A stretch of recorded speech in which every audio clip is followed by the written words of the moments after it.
the questions to keep myself aligned. Waste away the hours doing what I should, knowing that my soul tells me it's not for my own good. Today, I want to talk to you guys about hope. Good morning, Joanne. I know those of you that have heard me in previous lives have heard me say, hope, wishing is kind of a wishy-washy word, but it's really not. I have to take that back. So hope it's where it starts, right? It's where it starts.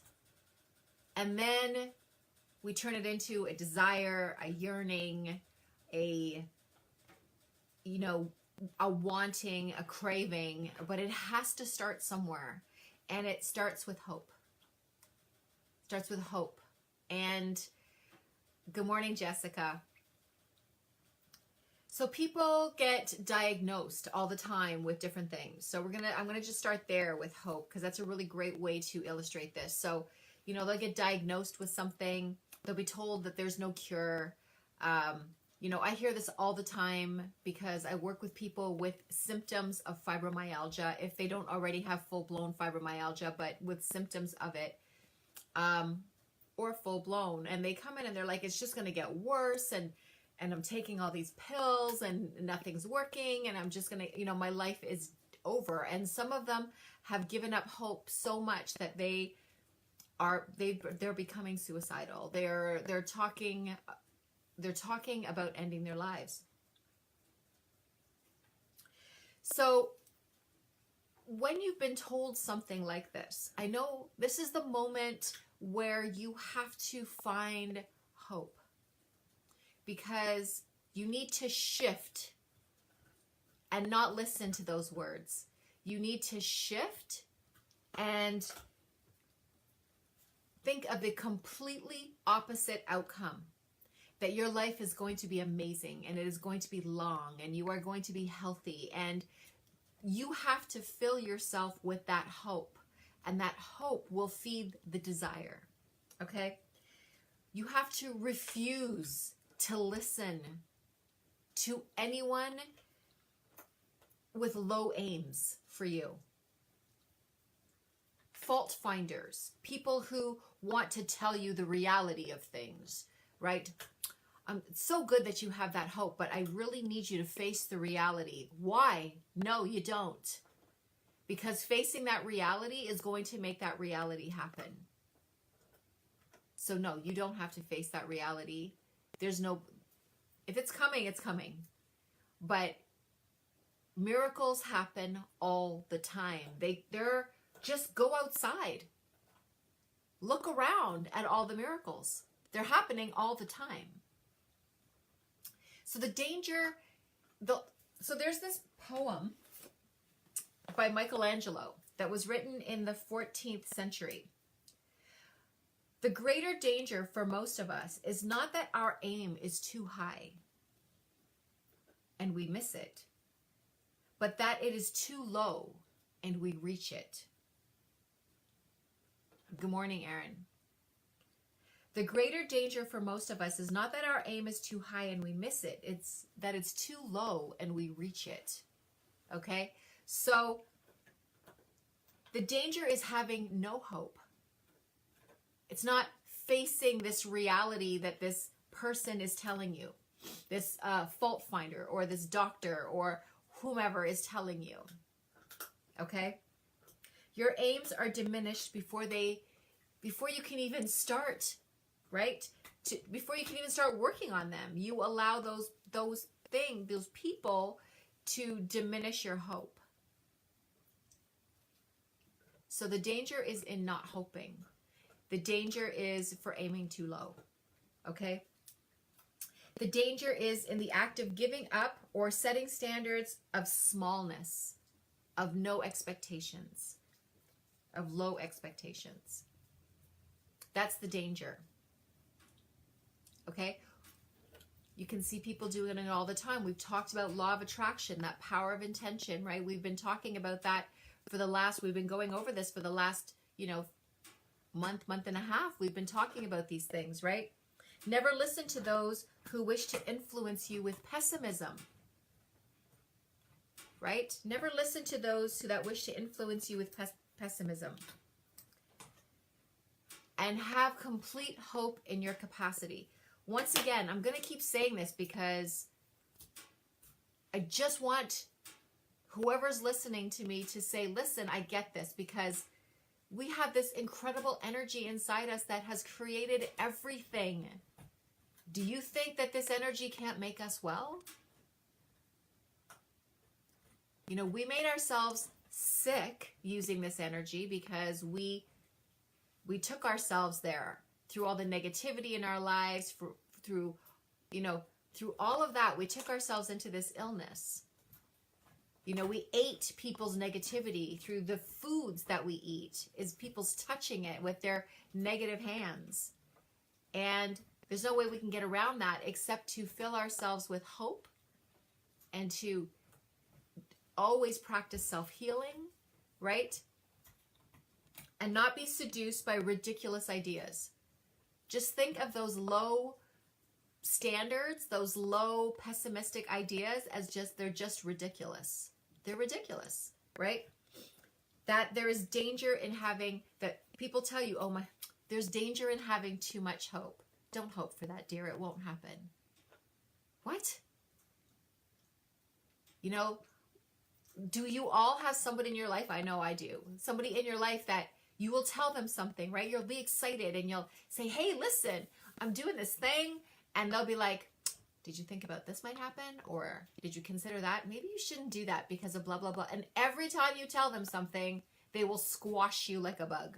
Like, I know I have someone like that. And every time I keep going back and trying to tell them something, and it happens, right? So it's like, refuse to listen. It doesn't matter what anybody else says. Nobody else controls your hope, okay? High hope will guide you to heal your life and to produce your own amazing masterpieces of what you can do. And that is by Michelangelo. So high hope will guide you to heal your life and to produce your own amazing masterpieces, right? So some challenges for you. Some challenges for you when it comes to hope. Refuse to listen or to internalize other people's limitations for you. Refuse to listen or internalize other people's their limitations of you.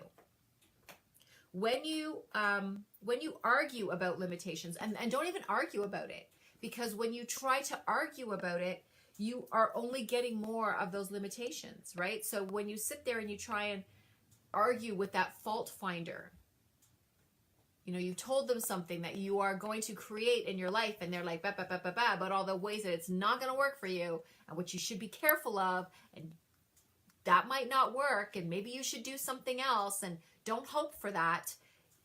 Don't argue with them. Because when you argue, they're just going to give you more limitations, right? And also, you're giving away your energy to that, right? So it's like taking your energy and saying, you're giving your energy to those limitations that you are talking about. So don't, right? Do not do that. All right? Do not argue with someone who is talking limitations. Just refuse to listen. Just refuse to listen. Right. So, people are addicted to pain. You are right. It's a very good point, Joanne. So people are addicted to pain. And thank you for the people that are joining this talk this morning. So people are addicted to their pain, and I'll tell you why they're addicted to their pain. Because it's all they know. For when people have pain in their body, they have been experiencing pain inside them for so long that it's now manifesting outside in their body. They've been experiencing this pain in many ways. It could be worry. It could be being a fault finder. It could be that they they almost wished it on themselves. You know, when we say things like, my mother has cancer, my father has cancer, I guess I'll get cancer, I'm going to get cancer, right? So this is, you know, it's like they're bringing illness into their body. They've gone through trauma that they're reliving in their minds, in that memory. They have a lot of triggers that need to be released. So this stuff is eventually going to manifest into the body. But they've lived with pain for so long, and I will tell you that I know this one firsthand. You know, you live with pain for so long that when someone says to you, you can live without that pain, it's time to release that pain.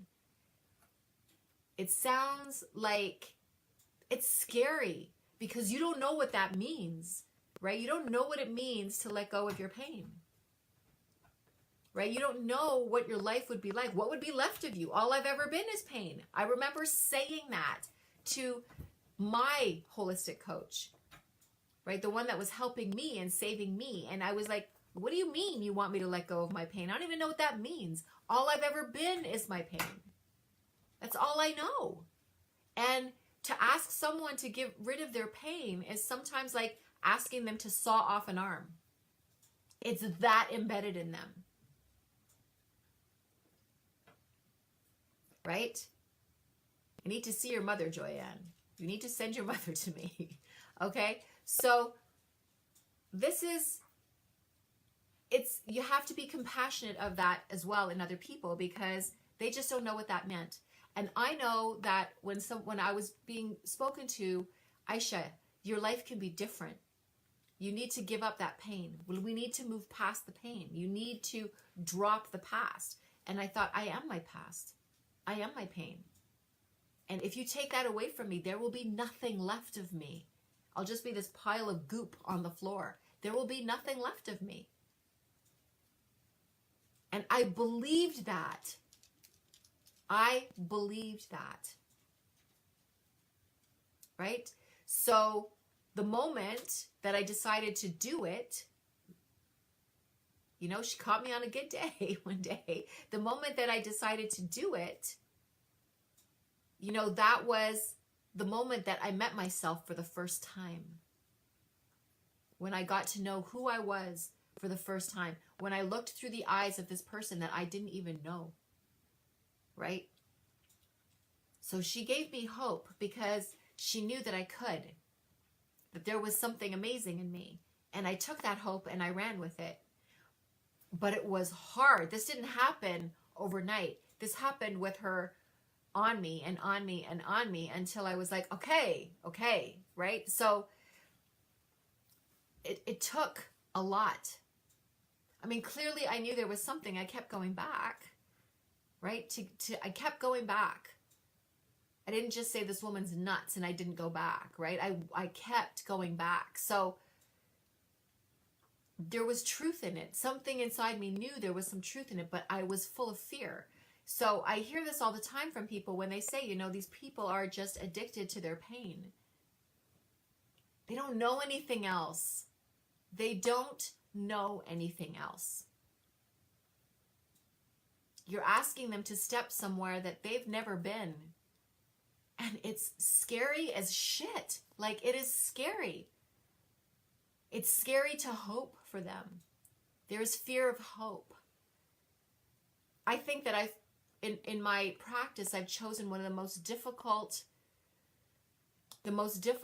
things to work with people, which is this, you know, getting to the root cause of their fibromyalgia and releasing it and all the symptoms that go with it. Because most of them are afraid to hope. They're afraid to think that this can happen, or they're even afraid to give hope and to be let down. I think that's also a big part of it. If I do this and it doesn't work, I'll be shattered. Right? So that's another thing. If I do this and it doesn't work, and I've given my hope, and I said okay, and it doesn't work, it's that piece that could almost tip them over the edge. So if you have someone in your life that is like this, be compassionate, be gentle with them, and you will find the way to lead them to some hope. Right? Think of the words that you're using when you're talking to them. Are you trying to win the conversation with them, or are you giving them hope? Are you talking to them with kindness? Or are you just frustrated because they just won't listen? They won't try, right? So you have to think of how you are speaking with them. Always come from a place of hope and desire and kindness and love. And one day, when they are ready, they will. And then you can send them my way, and I will help them, okay? But it's scary. It's so scary, but they can do it. They have to want to do it too, right? So what you say to them when you're talking to your mother, Joyanne, and I'm sure I've read so many of your messages that I know that you are a compassionate person. Just always do it with understanding that she's scared. She has a lot of fear. And that fear is actually feeding the pain. It's feeding it. It's making it worse. That's why people with issues like fibromyalgia, they're told that it gets worse and gets worse and gets worse because all they're doing is feeding it. They feed it every day. They feed it every moment of every day. So that's why it gets worse. And they have no hope. Okay, so just keeping that in mind when you're talking to someone like that in your life, that they're just full of fear, and you telling them to not be scared, it's really not enough. It's not enough. It's perhaps educating them. It's maybe going and doing some research on some people that actually did heal. Miracles did happen. You show them enough of those, not just one, not just two. Have them watch some videos, set them up on some consultations if they'll even do it. Come with them. There's nothing wrong in being educated. Maybe you can just get them to be educated. Maybe that's a first step, is just teaching them. Find the way in. Don't give up on them. Just find the way in. Help them to have hope. Bring them hope. Every piece of education and literature and videos and stuff that you bring to them is bringing them hope. Just think of always bringing them hope. And one day, your hope, and have lots of hope that they will have hope. Okay? Have lots of hope. Don't be discouraged from this, because we get frustrated and we're like, why? And they're never going to do this, and I can't get them to do this, and why won't they do it? Think of what you're saying. Law of attraction, right? Think of what you're saying. Hope for them. Hope for them. Okay? So, challenges: refuse to listen. Like I said, to those people who, and don't argue about limitations. Do not argue about limitations. Never aim low or think small. You are connected to an energy that creates miracles. You are connected to an energy that creates miracles. Some of those people in your life might actually have a really big faith in God. That's your in. Let them understand the God that's within them. Okay? That they can create miracles. And keep hope alive in you. Imagine that you can create whatever you desire. The great danger is not having enough hope, but in reaching for what you have perceived as hopeless. Okay? So imagine that you can create whatever you desire, and the great danger is not having enough hope, but in reaching for what you have perceived as hopeless. All right? So that's my talk for today. Have a great day. And I know that you all will. Okay? Fill your day with hope and miracles. Have a fantastic day. I'll talk to you soon. Bye. Look at my reflection in the mirror. I see that it's not the person who lives inside of me. Done with all the fear and doubts, the negativity. I'm shedding all the crap right now. I'm